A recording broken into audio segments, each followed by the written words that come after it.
sens où, comme je vous ai dit, ça fait 25 ans que je travaille là. C'est la première année qu'on le voit aussi bas à ce point-là. Ça doit être un peu triste quand on voit comme ça. Après, le lac, il fait vivre, mais pas les entreprises de l'outdoor. Il fait vivre ici, il fait vivre les commerçants, il fait vivre les restaurants, le tourisme. Oui, il fait vivre. Le lac, il fait vivre, c'est sûr. Ces derniers mois, à travers les médias, nous avons constaté une baisse du niveau de l'eau du lac d'Annecy. Dans le cadre d'une démarche d'initiative locale, nous nous sommes posé la question. Qu'est-ce que deviendrait le territoire sans ce lac ? Comment le lac d'Annecy s'inscrit-il dans son territoire ? C'est ainsi que nous nous sommes rendus sur place, à la rencontre des acteurs de ce territoire. Nous les avons interrogés sur cet événement et la relation qu'il pouvait y avoir entre le lac, leur activité et le territoire qu'ils occupent. Ils ont accepté de nous répondre et ce document est le résultat de leurs témoignages et nos constats sur place.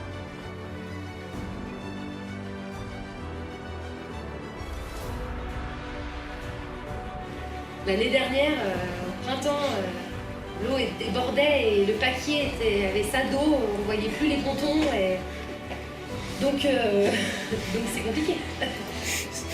Fallait ouvrir les vannes, fallait libérer l'eau, Annecy allait couler sous les eaux du lac et aujourd'hui il n'y a plus d'eau dans le lac.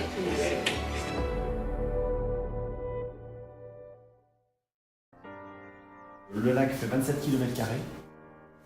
Parce qu'au départ, le lac, c'est un glacier.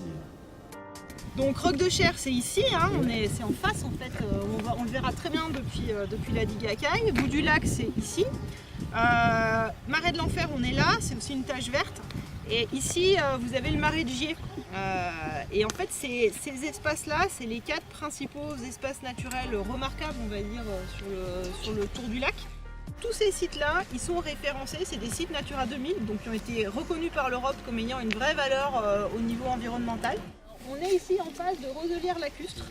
Donc les roselières lacustres, c'était des milieux qui étaient très présents sur les lacs alpins, notamment jusqu'au milieu du 20e, on va dire. Sur le lac d'Annecy, il y en avait une centaine d'hectares. Aujourd'hui, il y a plus de 10 hectares. Alors faune, il y a beaucoup d'oiseaux qui viennent nicher, qui viennent se nourrir. Il y a aussi beaucoup de poissons qui viennent soit se reproduire, soit se nourrir là-dedans.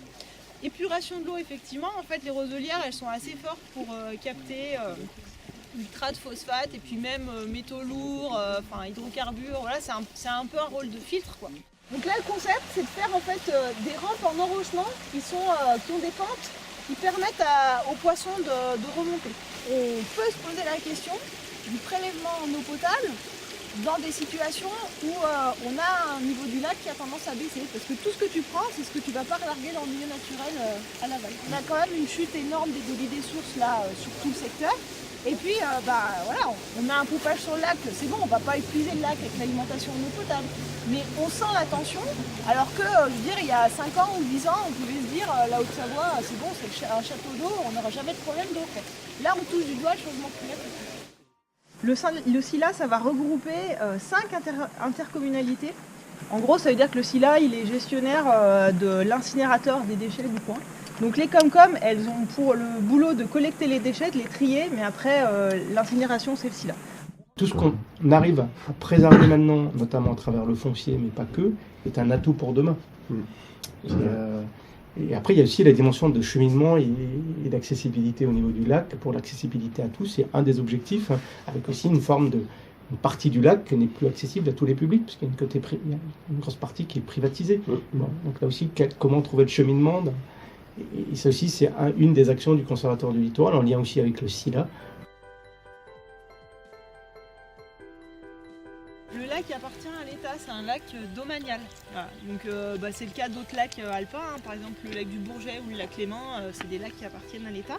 Donc l'État, forcément, c'est un acteur de la gestion du lac puisqu'il en est propriétaire. Donc lui, l'État, il va plutôt gérer les aspects réglementaires, réglementer la navigation, réglementer la pêche. Il y a des arrêtés qui fixent un peu les règles de ces usages-là sur le lac. Donc nous actuellement en Haute-Savoie, on intervient sur 40 sites, 134 000 hectares, et dans lequel, dans certains de ces sites, on intervient jusqu'à gérer l'ensemble du cycle de la gestion, de sa protection ou de son diagnostic patrimonial, jusqu'à la gestion, voire jusqu'à l'action foncière. On a un collègue qui est en veille foncière avec la SAFER pour justement aussi jouer ce relais, toujours aussi dans l'optique aussi, quelquefois derrière, d'accompagner une collectivité à prendre le relais et être acteur de la démarche dans laquelle on sera à ses côtés. Et après, dans ce cadre-là, il nommait un organisme gestionnaire, et nous, on a comme originalité d'être le gestionnaire unique des 9 réserves naturelles de Haute-Savoie.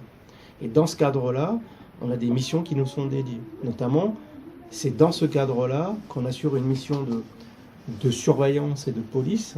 Et on a du coup dans la structure qui est actuellement de 48 salariés, une vingtaine de personnes qui s'occupent du volet réserve naturelle.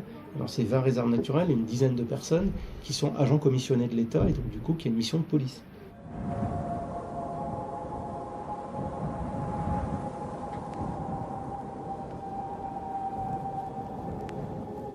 C'est sûr que le lac, il a un impact sur toute la région, et même au niveau économique et même au niveau écologique.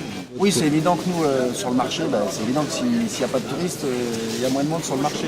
Même si on a les gens d'Annecy, mais c'est évident, c'est un impact pour tout le monde, pour toute la région. L'hiver que l'on a passé 2017-2018, il y a eu énormément de neige.